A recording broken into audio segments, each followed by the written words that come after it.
Hello, friends and neighbors from around the world. Sid Hi here with a sermon on locker room talk.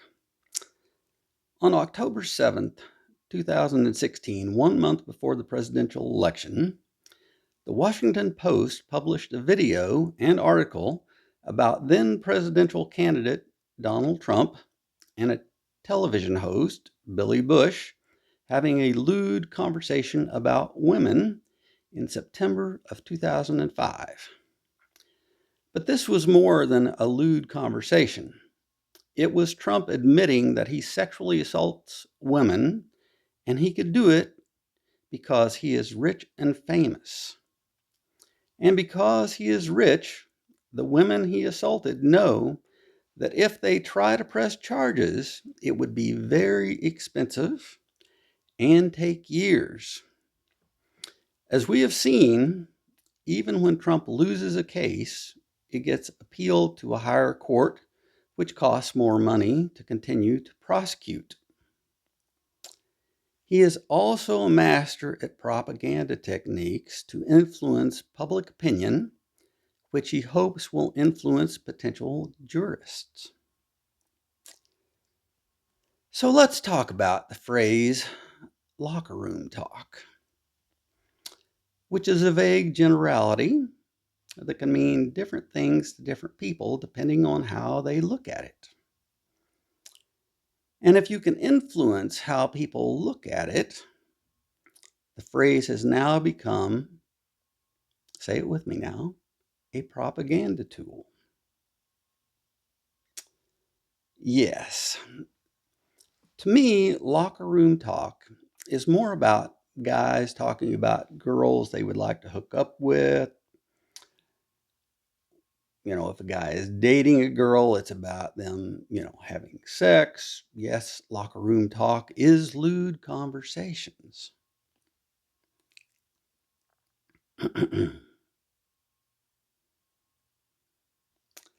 But what Trump was talking about wasn't just lewd conversation. It was about criminal acts against women that he committed. Let's imagine a scenario where, say, a football team has just finished practice and the team is in the locker room. Joe says to Bob, "So, you going out with Susie Friday? Are you going to score?" Bob says, "Yeah, man, she loves it. In the back seat, on the hood of the car, in the woods, we have sex everywhere." Now, that's an example of locker room talk. But then Joe says to Paul, "You still dating Kate? Have you scored yet?" Paul says, "Kate's great, but she's not ready to have sex yet." But then Don, the rich kid third string quarterback, says, "Not ready. If a girl says no to me, I just do it anyway. I do it whatever I want to them because they won't do a thing to me, because if they press charges, I'll get out of it, and my dad will use his influence and money to destroy their family." This is beyond locker room talk. This is evil. And I would hope that all the other players would condemn Don for doing this. But what if Don's dad is the largest sponsor of the team? What if he pulled his money from the team and the team couldn't make it without that money? And what would happen if the dad also goes after the players' families by using his influence to get them fired or use propaganda in the media to destroy their reputations, etc., etc.? Are you getting the picture here? And remember, Billy Bush got ridiculed and if I recall correctly, fired for not confronting Trump about what he said. Think about that. Billy gets punished for just listening to Trump's confess his crimes, I should say, but nothing happens to Trump because he is a master at propaganda. By using propaganda and media manipulation, this horrible confession of abuse was normalized. Anyone with a sense of morals or ethics, religious or not, would condemn this behavior. But yet, large amounts of people gave this a pass as the propaganda deceived them into believing that this was no big deal. This worked because they wanted to believe it. Here are some relevant quotes from Edward Bernays' book, Crystallizing Public Opinion. On page 90, prejudice supersedes logic. Intolerance is almost inevitably accompanied by a natural and true inability to comprehend or make allowance for opposite points of view. The first part of that, prejudice superseded logic, applies to this.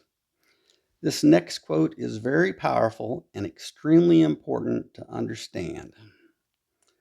On page 103, man is not, therefore, suggestible by fits and starts, not merely in panics and mobs, under hypnosis and so forth, but always, everywhere, and under any circumstance.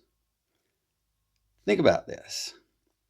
No matter your education level, anyone can be deceived by propaganda.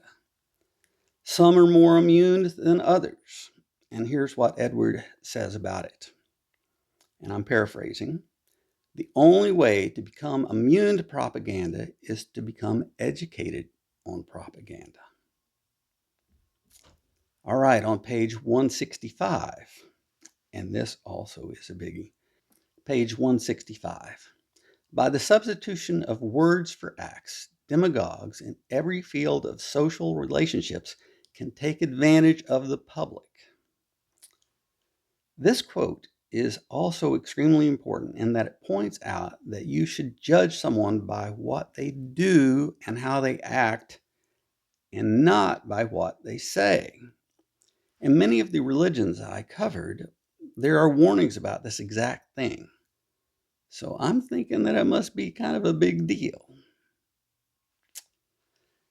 And think about this. The majority of people that bought the propaganda that gave Trump a pass on this consider themselves to be Christians. This means that per their beliefs, they will spend eternity in hell for being involved in this evil. I know they'll think they can repent and all this other stuff. I'm not getting into all that. Think about it. Propaganda is so powerful that these people have justified this evil to support Trump, who is literally the antithesis of Jesus and his teachings that also relate to the commonalities. Just wait until I have to explain this to St. Peter. Yeah, I'd like to be a fly on the wall for that one. Just saying. And it is extremely important to remember that this is not about politics, but about character and morals and ethics. This is about a person that is not only a convicted felon, but has been convicted on crimes related to the confessions in the Access Hollywood video. This is about a person that seems to have rejected the commonalities completely so that he can con people into giving him more power. And the scary part is, it's working.